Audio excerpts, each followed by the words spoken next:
এই কোয়ার্টার গুলো এখন ব্যবহার হয় শুধুমাত্র বাইরে থেকে অতিথিরা এবং পর্যটকরা আসলে তাদের থাকার ব্যবস্থার জন্য। দেখতেই পাচ্ছেন রানী মহলের পাশেই ছিল আরেকটা মহল। এটাকে যতদূর সম্ভব প্রিন্স কটেজ বলে। আমার ততটা খেয়াল নাই, যার কারণে ঠিক মতো বলতে পারলাম না। দেখতেই পাচ্ছেন বিভিন্ন জায়গা থেকে ছেলে মেয়েরা ঘুরতে এসেছে। এখানকার স্থাপত্য শৈলীটা অনেক সুন্দর। এরপরে আসি এখানকার দাস দাসীদের জন্য বাসস্থান। এখানে তাদের জন্য 9টা কোয়ার্টার ছিল।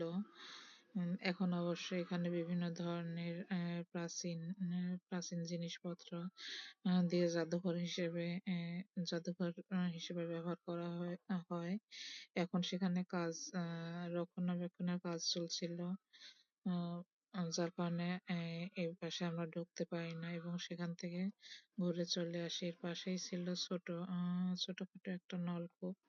এখানে বাহির থেকে আগত লোকজনদের জন্য পানির ব্যবস্থা করা হয়। দূর থেকে আবারও দেখিয়ে দিচ্ছি, প্রিন্স কটেজটা অনেক সুন্দর দেখতে, আপনারা আসলে দেখতে পারবেন।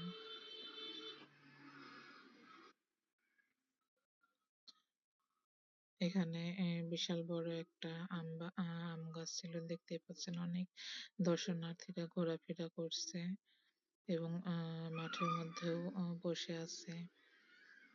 এখন আমরা আসলাম গণভবনের মূল প্রাসাদের সামনে। দেখতেই পাচ্ছেন বিশাল বড় আহ, এবং অনেক সুন্দর। এর সামনেই ছিল আহ, আহ, বিশাল একটা ফাঁকা মাঠ অথবা ময়দান, যাই বলা হয়।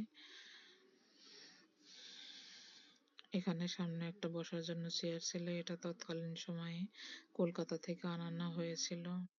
দেখতেই পাচ্ছেন ভবনটির এক কর্নারে একটা মিনার ছিল। অসম্ভব সুন্দর এর ডিজাইন।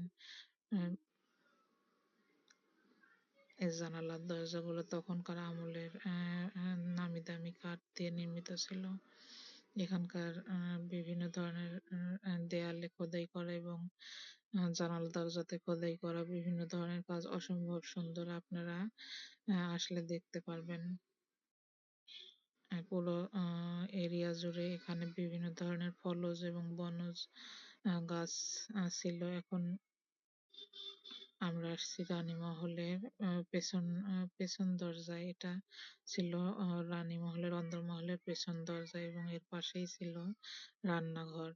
এই অন্দরমহলের ভেতর দিয়ে যাওয়া আসা করার জন্য এটা ছিল গোপন রাস্তা। এখান থেকে রান্নাঘরে যাওয়া আসা করা যেত। দেখতেই পাচ্ছেন বাহিরের বিভিন্ন ধরনের কাজ কত সুন্দর। এই সেই রাস্তা যেটা অন্দরমহলের ভেতর দিয়ে পেছনে আলাদা একটা রান্নাঘরের দিকে আসছে।